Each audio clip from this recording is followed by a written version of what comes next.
सोलापूर महापालिकेच्या महापौर व उपमहापौर पदाची निवड प्रक्रिया येत्या 6 फेब्रुवारी रोजी सकाळी 11 वाजता महापालिकेच्या कौन्सिल हॉल सभागृहात पार पडणार आहे. महापालिकेत एकूण 102 नगरसेवक असून भाजपचे 87 नगरसेवक आहेत. याशिवाय एमआयएमचे 8, शिंदे गटाचे 4, काँग्रेसचे 2, राष्ट्रवादी काँग्रेसचा 1 असा समावेश आहे. आज भाजपच्या शहराध्यक्षा रोहिणी तडवळकर यांच्या अध्यक्षतेखाली झालेल्या नगरसेवकांच्या बैठकीत महापौर पदासाठी विनायक कोंडाल आणि उपमहापौर पदासाठी ज्ञानेश्वरी देवकर यांची नावे जाहीर करण्यात आली.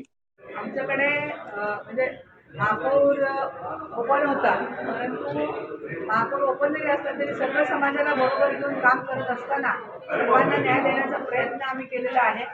त्यामुळं त्याच्यामध्ये ओबीसीची जागा नसली तरी ओबीसीने देऊ नये असं काही पक्षाला बंधन नाही आहे. आणि ओपनमध्ये आमच्या ज्ञानेश्वरीताईंना आम्ही संधी दिलेली आहे आणि मराठा समाजाला न्याय द्यायचा प्रयत्न केलेला आहे आम्ही. महापौर पदाची अपेक्षा होती. अपेक्षा सगळेजण करतात आणि आता पुन्हा संधी आहे. परत अजून 2.5 वर्षाचं महापौर पद पुढच्या वेळेला पण चिठ्ठी मिळू शकते, पुढच्या वेळेला संधी देऊ शकतो. इतर जिल्ह्यामध्ये, इतर शहरामध्ये पक्षाच्या आदेशानुसार आणखी स्टँडिंग कमिटी आहे, वेगवेगळ्या समित्या आहेत.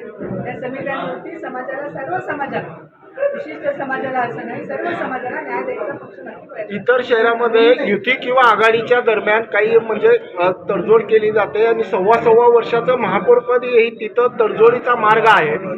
इथं तुमची स्पष्ट भूमिका आहे. 87 नगरसेवक आहेत, सर्वांना संधी मिळण्याच्या इथूनच 1.25 वर्षाचा ॲग्रीमेंट किंवा तडजोड होऊ शकते का? प्रदेश अध्यक्ष या बाबतीमध्ये आम्हाला सूचना करतील, त्यामध्ये निर्णय घेतील, त्याप्रमाणे ही रचना होईल. आता तरी हे महापौर पद आहे त्या कालावधीसाठी आम्ही दिलेलं आहे. विरोधी पक्षाने कडे बघण्यापेक्षा आम्ही काय सोलापूर शहरासाठी करू शकतो याकडे आम्ही जास्त लक्ष देणार आहे. कारण का आमचे भारतीय जनता पार्टीचे एक विजन आहे सोलापूरसाठी. या ठिकाणी लोकांनी आम्हाला भरभरून मतदान दिलंय. लोकांनी आम्हाला जवळपास 87 जे भूतोन भविष्य आम्हाला या ठिकाणी 87 सीट या ठिकाणी दिलेलं आहे. त्याचा आम्ही सार्थ ठरवत, सोलापूरकरांचा विश्वास सार्थ ठरवत आम्ही या ठिकाणी पाण्याचा प्रश्न असेल, IT पार्कचा विषय असेल, आता आपल्याला माहिती आहे विमानचा विषय, उड्डाणपुलाचा विषय असेल, विमानाचा तर या ठिकाणी विषय झालेला आहे.